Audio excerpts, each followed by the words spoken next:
live. Okay, we're live now. Hi everyone. Welcome back to another episode of SWARMathon.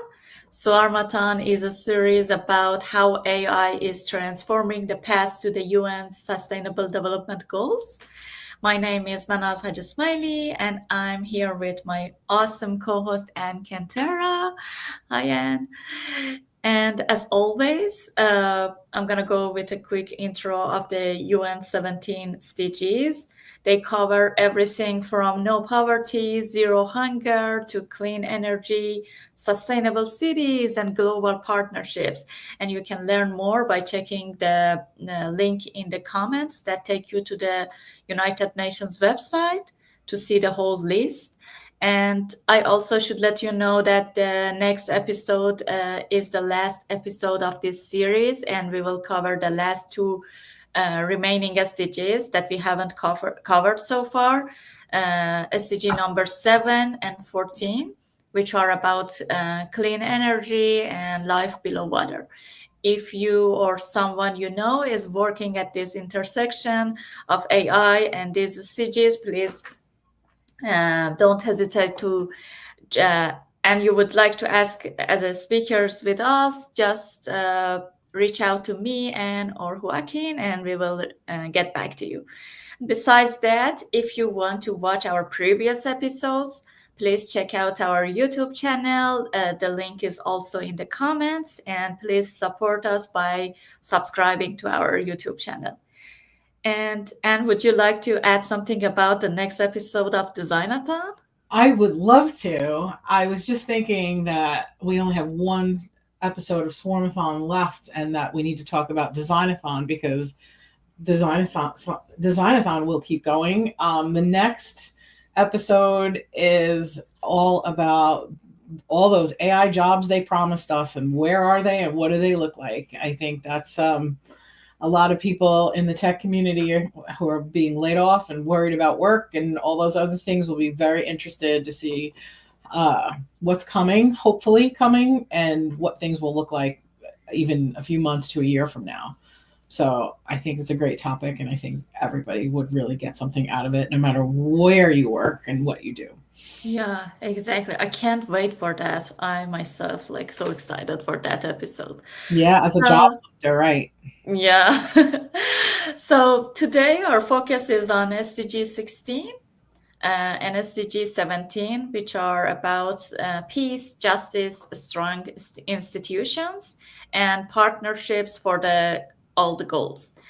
And the questions we are asking today is how can AI strengthen trust in institutions, uphold justice, and foster global cooperations through stronger partnerships? And we are joined by two incredible speakers today. Unfortunately, Cassia couldn't make it today, and we are continue with our great speakers that have expertise in future thinking, ethical AI, and creative systems change. So let's start. And Yes, I would love to have our awesome panel introduce themselves and tell us a little bit about themselves and a little bit about where they work. Marisol, if you'd like to get us started. Hi, thank you so much for the invitation. Well, my name is Marisol Rodriguez, and I am a partner at Hecho por Nosotros, a nonprofit organization with consultative status at the United Nations Economic and Social Council. I work primarily in the areas of the United Nations advocacy and strategic partnership.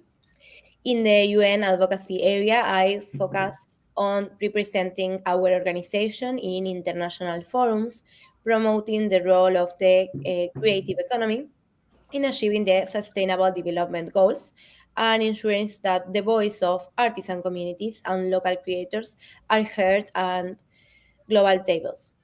And for the other side, in the strategic partnerships area, my work is about building meaningful collaborations between different sectors like governments, private companies, NGOs, and educational institutions. to create projects that strengthen artisan communities and promote fair trade and support sustainable creative industries. And I focus on connecting communities with these kind of opportunities with the technology and resources too. And we think that always we have to keep in mind the importance of preserving cultural heritage and empower the local knowledge of these communities. And personally, I have a background in international relations, which has shaped the way I approach my work totally. And studying in this field gave me a deep understanding of like how countries and institutions and communities interact between, and it also inspired me, I think, to think how from our side how we can create bridges between diverse groups, especially those whose voice are often unheard. And for me, connecting communities is not a professional goal. I think that it's very meaningful to me personally, and that's why at Hecho por Nosotros we focus on promoting and strengthening this creative economy as a driver, and our mission is primarily to empower local communities by integrating their knowledge with innovation, and with innovative solutions. I mean, and through our work, we aim to build inclusive value chains and also promote fair trade and foster sustainable in the creative industries. And I think that it's about honoring traditions while embracing the future. Great. Thank you so much, Marisol. So it's interesting to see that we have a common background. I really love the part where you talk about community and the importance of empowering those communities. We are here to stay all together, and especially to make things that are beautiful and that work. So it's incredible. So hi everyone, I'm Stefania Pecore. I'm from Italy, but actually right now I'm in Canada, in Montreal. So something about me, basically, I started with languages. So I was very far away from the AI world, and I started with learning different languages, understanding their culture. At some point in my life, I was like, okay, I have my degree in foreign languages, but I want to build something. And I want especially avoid people to have years of studies to just speak a language. So I was like, okay, what I can do? And at the time, there was no like official AI, but there was something called computational linguistics. So it was basically a bridge between linguistics and computer science. And I started basically my journey from there. And it was very interesting because I was able to speak several languages, but I was not able at the very beginning to speak with computers. It was a very weird situation, but it was interesting because I was able to observing how we need to make sure that we can understand the others to convey a message. And it is something that I think I brought, it will be with me for the whole life, no matter what I do, no matter what AI system I build, no matter what work I will do with UNESCO. I think this is the most important part. And today I work as an AI director of development for the healthcare sectors. And I'm also supporting founders who are not technical people to build their MVP, their AI MVP, helping them to understand how to transform those ideas in something that can work, and especially that is ethical. I also collaborate with UNESCO in the program of Women for Ethical AI. So basically, we analyze policies, guidelines to make sure that the AI systems and also in general countries can build AI thinking about minorities. And we are speaking about not only women, but any other minorities that is not taken into consideration. But I'm also an AI expert without borders. So basically, I make sure that UNESCO guidelines, policies are implemented in no matter which country, nation, government, or also private enterprise.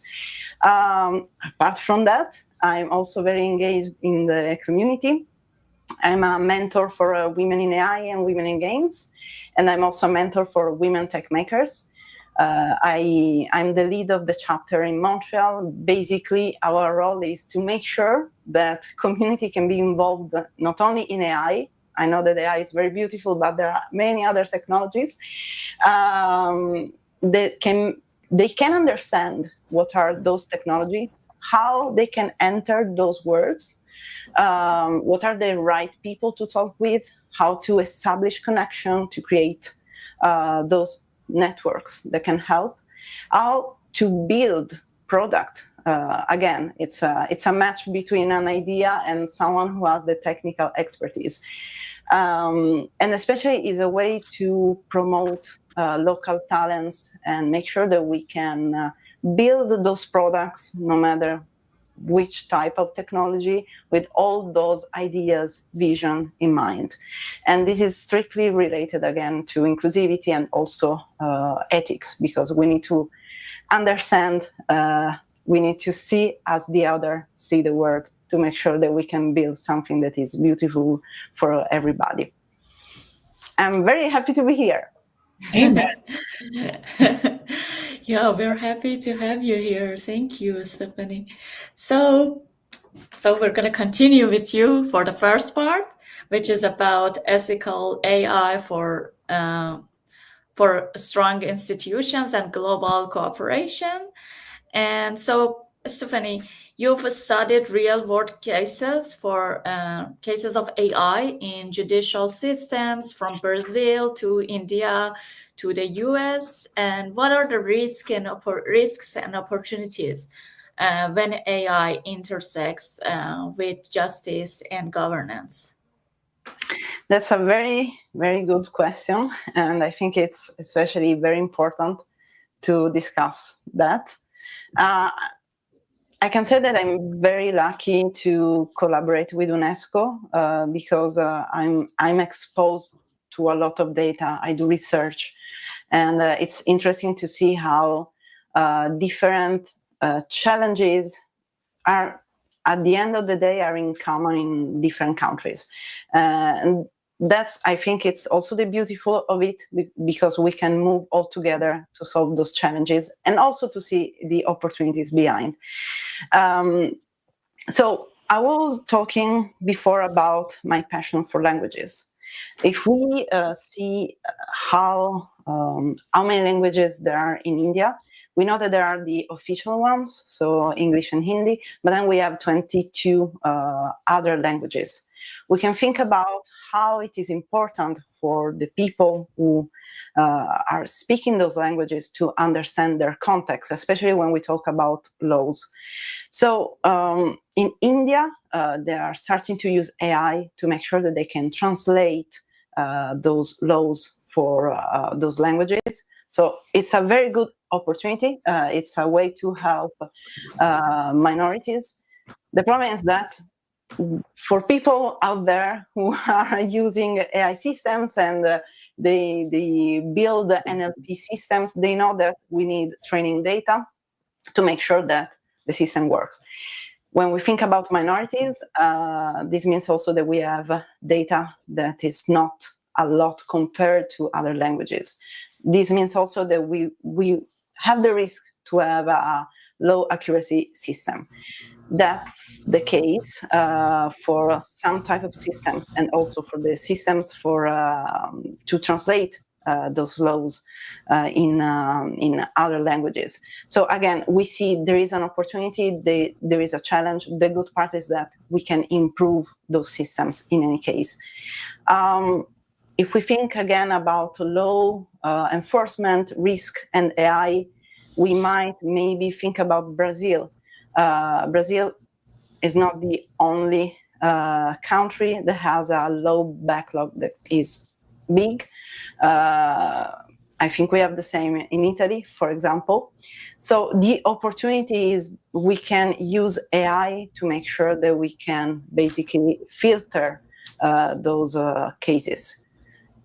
What is the problem with that is that we need to make sure that we handle those cases in a way that is transparent, that is clear for everyone, not only the judge, not only the law system, also the people that are affected by the decision. And especially we can track what is happening. So no black box at all. And sometimes this is the case. I remember there was a huge case in the US for the compass that is used to, again, in the law enforcement system.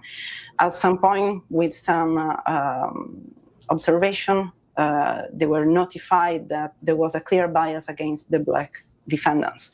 So again, we have a lot of opportunity.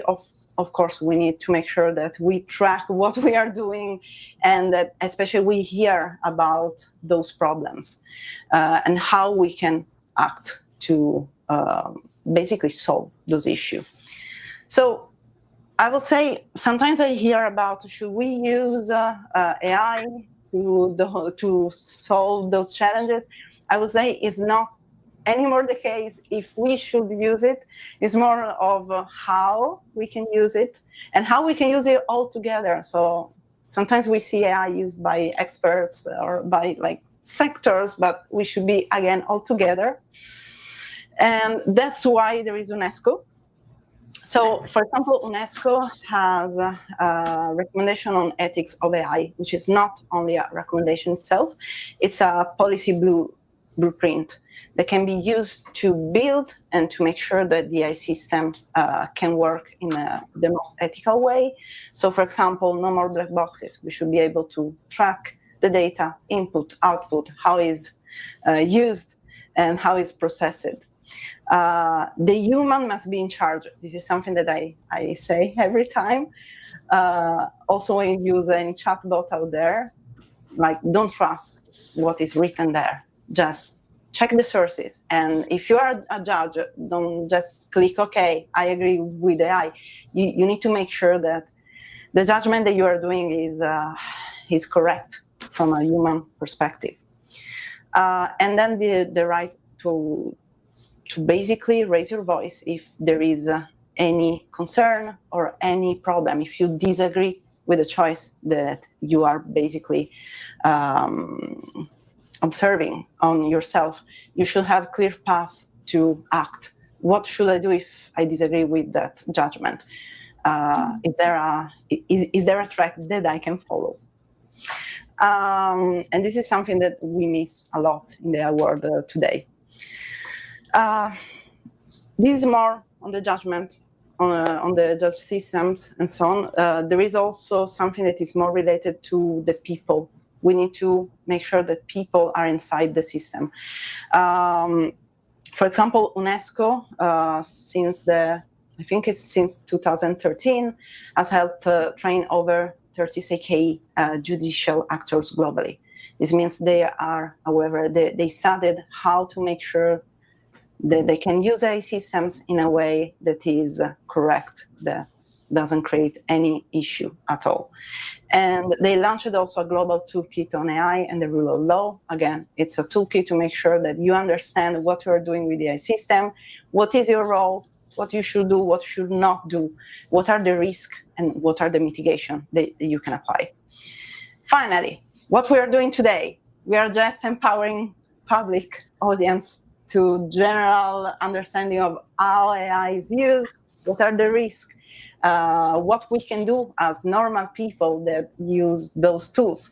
So anything that is around information literacy is extremely important. UNESCO is basically has a lot. If you go to the UNESCO website, you have so many resources.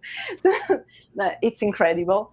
And it's important to talk about them. It's important to translate them in actionable stuff that we can reuse every day in our life. So what we are doing today is basically perfect. Yeah, thank you so much, Stephanie.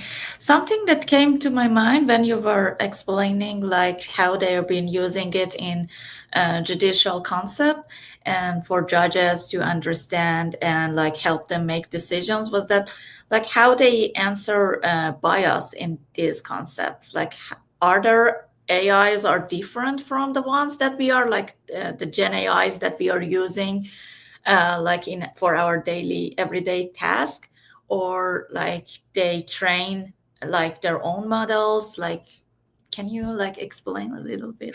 Yeah, so in the law enforcement system, of course, it depends where all the systems are applied. So usually they are, however, trained for their cases. It should be the case for any sort of system. We should not use a general AI system and apply it to a case. And the thing is that that's the point. When we then retrain a model or when we fine tune a model, we should also be able to have a sort of test set where we can audit the system and making sure that we are applying all the guidelines that we see or all the concerns from the public. Can we, in some sort, create some tests to make sure that all are tested, are tracked? We can see over time what is happening, if we have any derive on the results. And that's extremely important when we apply those giant language models or generative AI models, especially when we talk about law enforcement. So yeah, those systems are trained usually, but again, it's always one thing that's a personal concern that I usually see, and I'm not talking a specific case in particular. It's something that, however, I see more and more since we are in a rush mode every time. We tend to just take those models, and we don't have all the data. We don't have the knowledge on how they have been trained. What is the data behind? And for sure, when we retrain them to add the knowledge that we want to test against, we know what we are putting inside. But again, we don't know the overall system. And since it's a global system, then the bias that we have at the beginning, they can be found also at the very end. So, yeah. Thank you. Okay, so I want to go for the next question, like for the next part, but with Marisol. Marisol, your work connects creativity, entrepreneurship, and AI. Sorry. How can the creative economy be a model for building inclusive value chains and partnerships that strengthen institutions? Well, yes, at Hecho por Nosotros, we understand that creative, inclusive, and sustainable economies doesn't happen in isolation. It really requires collaboration across different sectors, like artisan communities, educational institutions, private companies, and international organizations such as UN. Each of these actors brings something unique to the table, and when they come together, the impact multiplies. We have a very, I think, that meaningful and concrete example of this, and this is our capacity building for artisan program. I think that through a combination of in-personal workshops and asynchronous virtual classes, we could and we have been able to empower artisan communities to strengthen not only their creative skills, because they have them, but also the business side of their work. We focus on areas such as design and also marketing or business models and communication, skills that are essential for artisans to thrive or to thrive in today's global economy. But I think that more importantly, or the we do a lot of focus on that the program is not only and is not about us telling artisans what to do. It's about creating a space where they can become the true protagonist.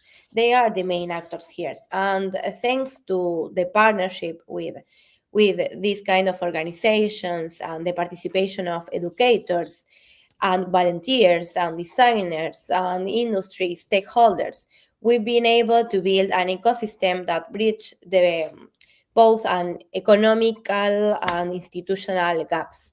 And yes, I think that AI's role in scaling these inclusive value chains um, and sustainable creative industry is like it's a great question to ask us and to ask ourselves.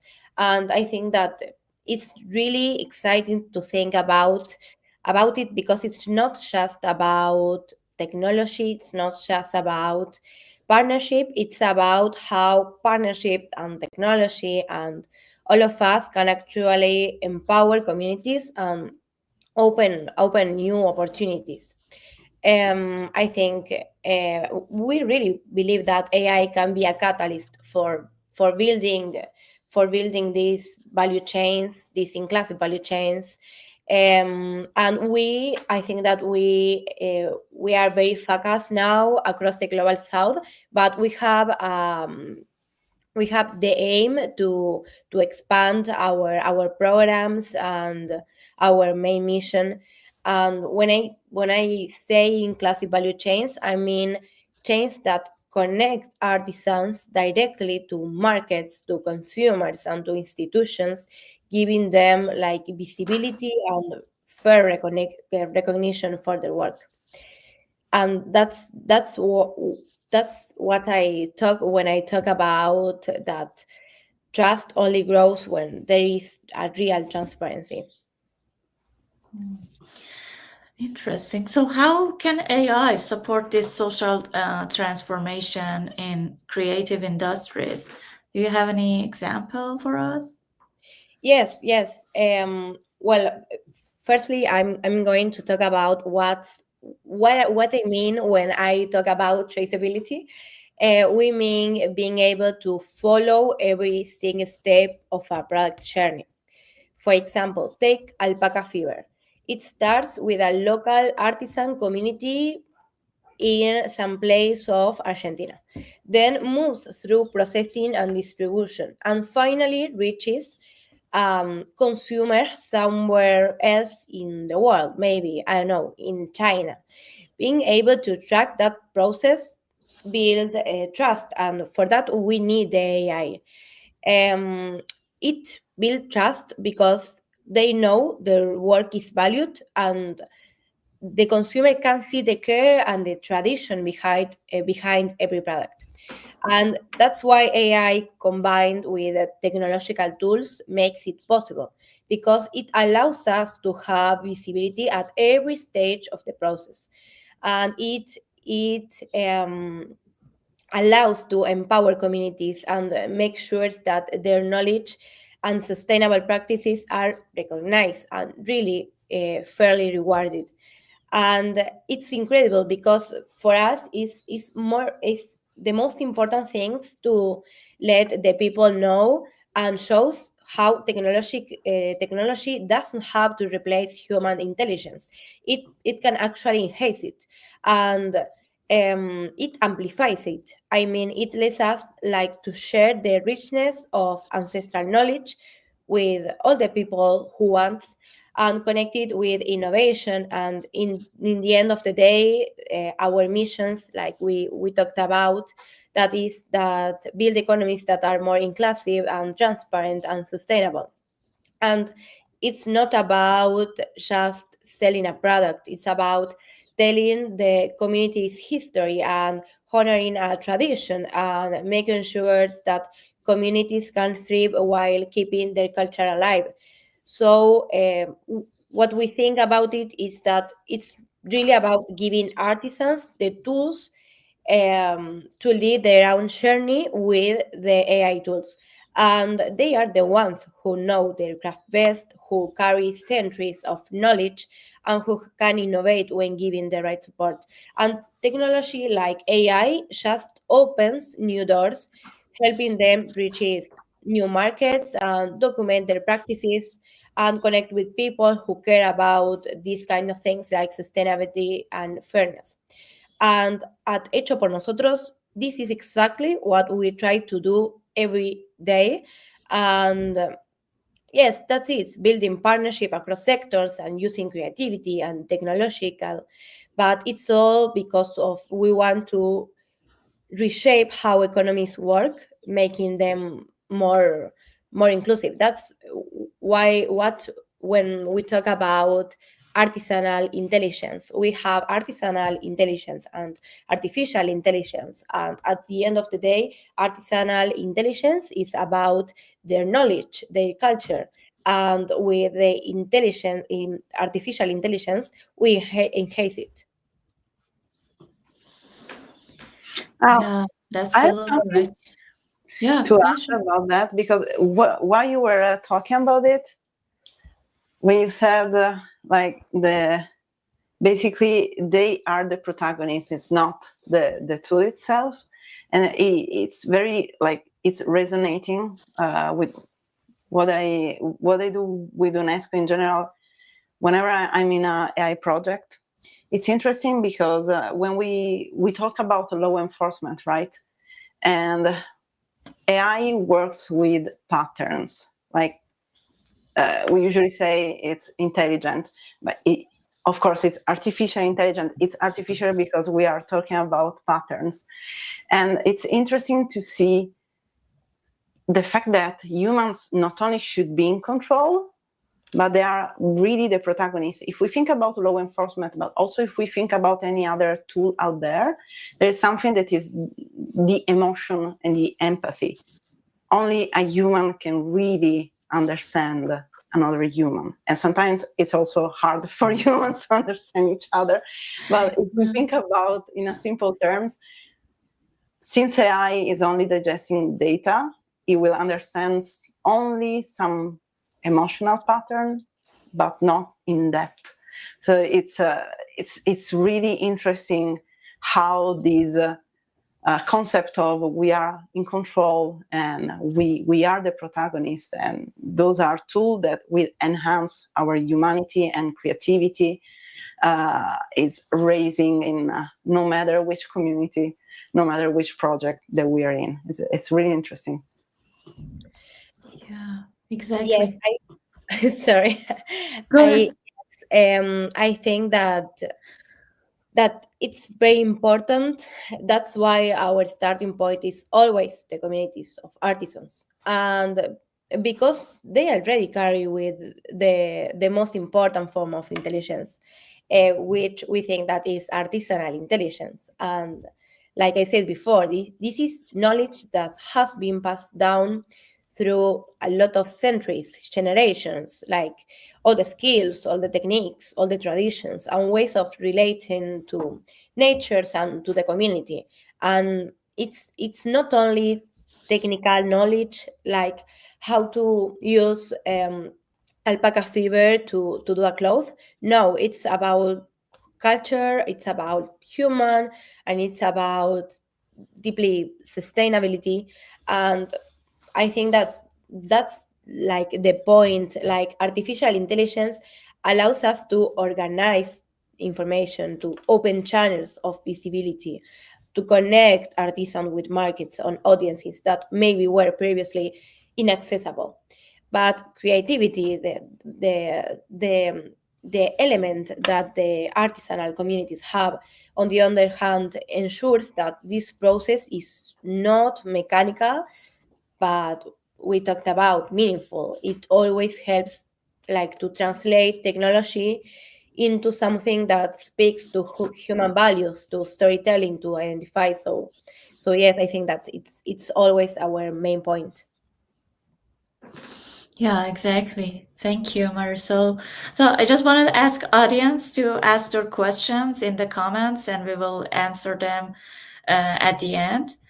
And I want to go back to Stephanie and ask about like what do you think this meaningful partnership for responsible AI look like in practice? Yeah, So it's interesting to see we cannot move again if we are not all together. And sometimes we have this concept, especially right now, that AI is a sort of race where each one is on their own. They are building as fast as they can, and it's also a waste of resources. And of course, we are not addressing the right challenges. So I will say that AI should be treated as basically a team sport.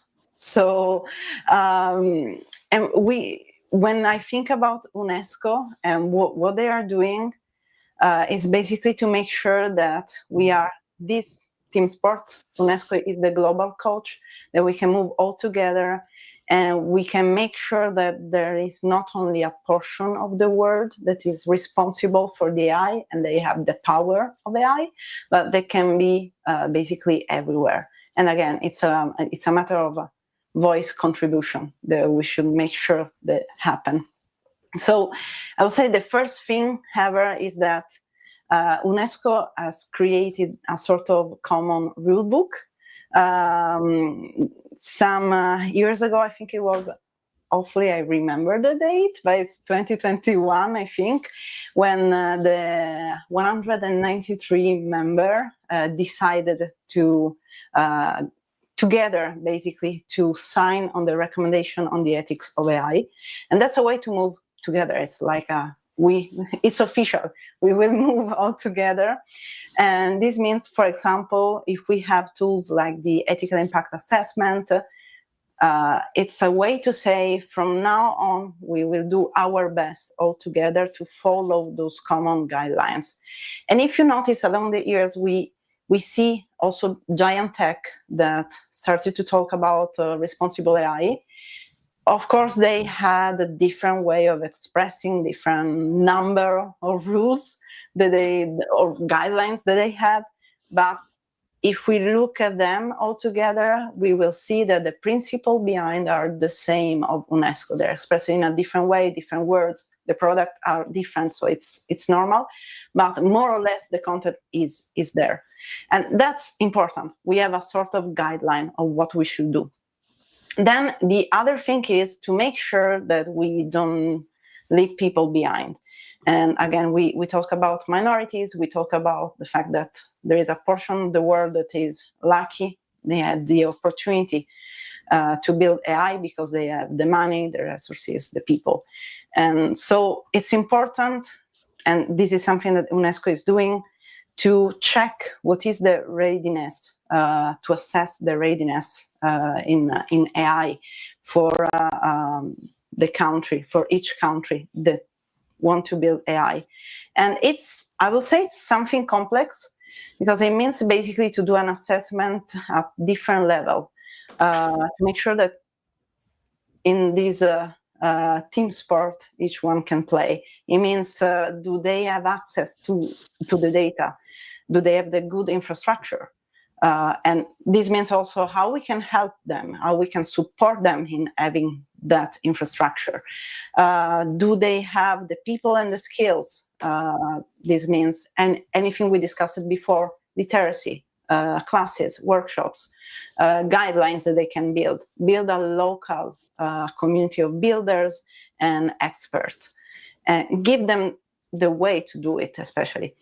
Then there is the giant thing, which is the GPS. The route is how do we have national guidelines about ethics and data governance. So how we make sure that we aligned not only nationally, but again, globally, worldwide. Then there is the big part, another big part, which is basically the resources. How we can make sure that the people that are there, that have great ideas, can build something. What are the resources, the money, the funding that we can give to them to make sure that they are part of this game? So basically, I would say that this readiness assessment is ongoing by UNESCO across Africa and Latin America, to create roadmaps that are based on this assessment. What do we need to make sure that they can reach those games. And it's a way to empower those countries and people that are in those countries. And then I will say, finally, when we talk about UNESCO and we talk about infrastructure for collaboration, there is one thing that is so beautiful. Maybe it's the data scientist in me that is talking about, but it is called the UN Global Platform, which is basically a platform where we have countries that are sharing data, information, and what is happening in the world. Why it is so important? Because this means that we are opening the data not only to everyone. It means more collaboration. It means a way to monitor what is happening around from a point of view of a collaboration, of a sharing of data, sharing of knowledge, finding together solutions in a way that is like a way to also make the data usable. When we think about UNESCO, we think about FAIR principle, which is like fair as the word in English, but it means also making sure that the scientific data is findable, accessible, interoperable, and reusable. And the UN Global Platform is basically the representation of it. And it's incredible because it's like we can use it for giant challenge, from climate change, from deforestation. And again, it's a product that it has been done from the collaboration to help other humans, to help each other. So it's probably the best example I can say for the partnership. Yeah, thank you. So I'm asking both of you, like, where do you think these are like these partnerships are most, where are the most important spaces that we need these partnerships in, like in education, in I don't know, like industries, like policy making, governance, design? I will say anywhere there is data that will tackle challenges that are the same or similar in no matter which part of the world, even if the timelines might be different, that is where the partnership is interesting and is useful. Analyzing the data, for example, if I think about a project that is called PortWatch, it's basically a real-time satellite data that is observed and it is processed on maritime trade flows. Again, it's part of the UN Global Platform, and it is used in order to monitor and simulate the impact of disruption at ports worldwide. Why it is important? Not only, of course, for what might happen if there is disruption, but also we need to be like, we need to live in the real world. It's not overall time of peace. This means also that there might be more and more disruption. If we can partner to make sure that common people that are very far away from politics and whatever is happening up there can have their life not disrupted, that's a good way, and it's important to be partners globally. Yeah, totally agree. Marisol, what do you think? Well, yes, I think that all the areas that you said before, we actually need to stronger partnerships. I think that all that areas are interconnected. I think that in policy, to make sure rights are protected and cultural heritage is recognized, and in educations to build capacity so that communities, in our case, everywhere can use AIs in the ways that serves their own goals, but it applies to every single community. And for example, in governance, to create inclusive frameworks. And I think that the real strength comes when all these areas work together. when policy supports education, and education informs design to apply and to the governance. And I think, and while we were talking about this, I was thinking about the artisan communities as an example. I think that we are all day thinking about the artisan communities, and That's very important. Like, they are important. when policy recognizes their rights and educational gives them digital skills, and then design ensures their tools respect their traditions, governance can then create the ecosystems for fairer and more sustainable economies. And I think, like I say, that this same logic applies across all sectors and all communities worldwide. And that's why I think that we need stronger, we need to stronger partnerships and in all the areas that we could. Yeah, totally agree. So the next question that I would like to ask you is that, like, what does the future look like where AI actually strengthens justice and collaboration? Well, I think that a future where AI strengthens a collaboration and justice is one where technology is not controlled by a few, but rather co-create with communities. I think that that's the main point.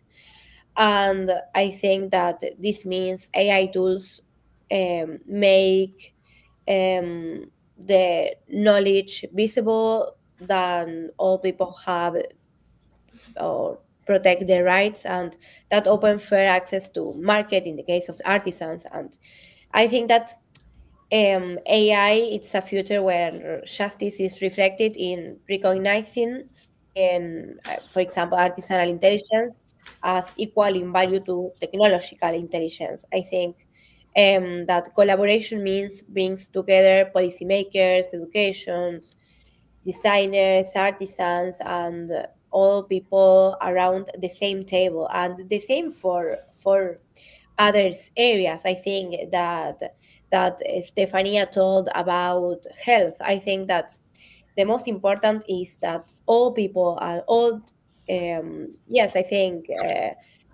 people who want be who could be in the same table. And AI is not about efficiency alone. It's not about being controlled by a few. It's about equity, dignity, shared progress, and the sustainable development goals. I think, yes.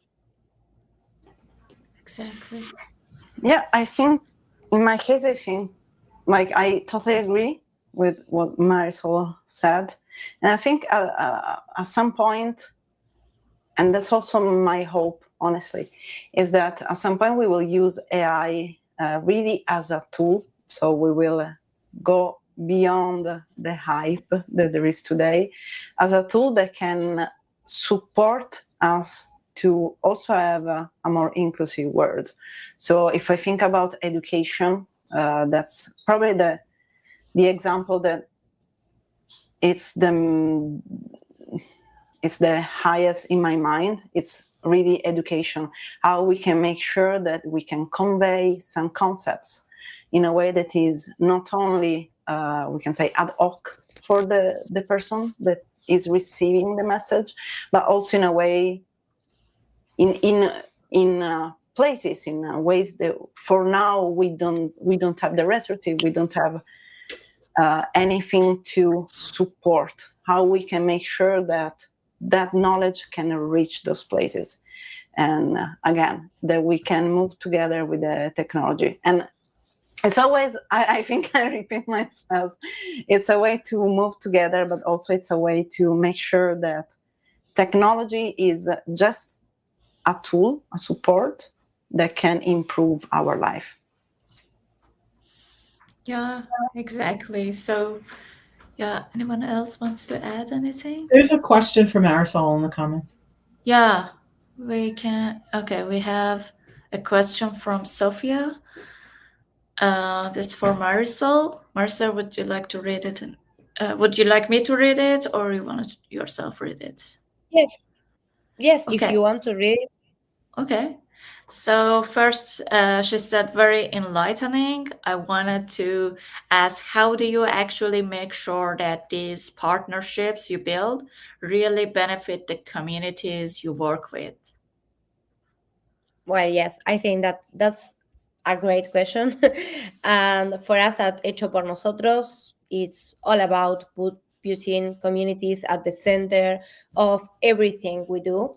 We don't just design programs or initiatives and deliver them top down. That's a very important point and yes, objective of our organization. Instead, we create spaces where communities can share their knowledge, their voice their needs, and shape the solutions themselves. That's why I think that partnerships, whether with institutions or designers or international organizations, are only successful if they strengthen the community's capacity and if they respect their expertise and if they provide tools that help them lead their own initiatives. And yes, I think that at the end of the day, it's really about listening first, collaborating closely, and making sure that the people we serve are the ones driving the impact, not us. Like we serve as a tool, and um yes, I think that that's the heart of what we do. And honestly, when you see communities taking ownership and innovating with what they have learned and making decisions that reflects their own priorities, it's incredibly rewarding. Yes. And this is what makes our work not just effective but meaningful and sustainable, because I think that it's maybe a cliche, but the real change doesn't come from the outside. It comes from empowering people to lead their own knowledge. And if we think that all the things that we have talked about today, and I was thinking about what Stefania said, and I think that it's really difficult. It's really difficult to to do this, to achieve this goal. But I think that where there is international institutions that UNESCO or NGO, we like Hecho por Nosotros, that really want to achieve this goal and really try hard and try to make partnerships and to create programs to to to to help or to empower these kind of communities. Thank you, Marisol. Um, Maybe Would I you can like to add answer? something. Yeah, Yeah. sure. I wanted to ask you. So I will say, if we talk about how we can make sure that the partnership really benefit the communities, I will say I see that into like two different tracks. First of all, just talk with the communities before, during, and after. Are there any changes? How they perceive? What are they feeling? Again, this is more the human part that we should always check. And the other thing, probably, if I think about, for example, partnership that we can have in our communities, for example, here in Montreal, about like, as I said, I work with a lot of women who like to become founders or builders. Probably we can analyze through data, in the sense that we can see, okay, we had this initiative. Now, what are the rate of people that have improved their lifestyle after those initiatives? What are the number of MVP out there thanks to these initiatives and collaboration? Are there any other communities that were raised from these initiatives? Is there, if we want to talk business, do we have a return on investment in terms of money? Do we have more funds right now? Can we help more people? And so on. So I think probably there are not, at least for what I know, there is not a lot of concrete guidelines sometimes that we can use in a business way, but it's a good opportunity to build ones globally again. Yeah. Yes, Thank you. Yeah, I go ahead. think it's all about co-create, and like Stefania said, like there is no there are no guidelines, and yes, it's like to work and to be a partner of that kind of communities, to hear their needs and to try to do our best. I think that yes, that's all. Awesome, everyone. So I just want to thank you so much to our speakers and everyone who joined us today.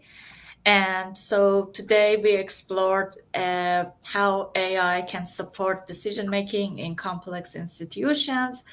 Ethical frameworks and global partnerships are key to trustworthy AI in governance, and creativity and innovation can drive systematic changes across economies and institutions. And so, I would like to ask you, let's close this episode with one message that you would like to leave our audience with. So, anyone who wants to I would go like to first? say, Yeah, go. Marisol, just real quick, artisanal intelligence is my favorite new combinations of words. It reminded me of Apple Intelligence, like, It reminds me of like but totally different. I like collect old, like if I'm in the thrift store and I find a handwritten cookbook that somebody's grandma wrote, like I think those things are precious. And in this Yeah. digital age, like if there's an apocalypse, food and the library will be the two most important things we have left. So it's really important to stockpile and save this intelligence from our ancestors, and our artisanal and ancestry intelligence needs to be preserved. And I just, that when she said that, I had this like moment of like, wow, that is, it doesn't sound like, it's only two little words, but it's huge and important. So I just wanted to thank Marisol for bringing that. I thank you very much. And yeah, yes, I think that it's something that we have to remember ourselves. Like we are all day talking about AI and the importance and progress, and yes, definitely it's very important, and it is changing the world. But we have to remember like the artisanal the artisanal intelligence, like that's the first and the most important intelligence. uh, yes, that's all. AI doesn't replace the artisanal process, it supports it. It gives artisans the chance to protect their traditions and also adapting to new context. And yes, I think that's great thing about the difference and the importance of artisanal intelligence, and not only about artificial intelligence. Yeah, Thank you. I will say that probably my key takeaways is that again, it's no matter what is our industry and how we see AI and how we use it, it's just a tool that should give us more powers. But we have already what we need, and we need to preserve, especially our humanity and our story. Exactly. Thank you, Stefania. And so, thank you again for being part of SWARMathon 9. And we all keep pushing for AI that strengthens peace, justice, and global collaboration. And see you in the next episode of SWARMathon. Thank you all. Thank you. Bye.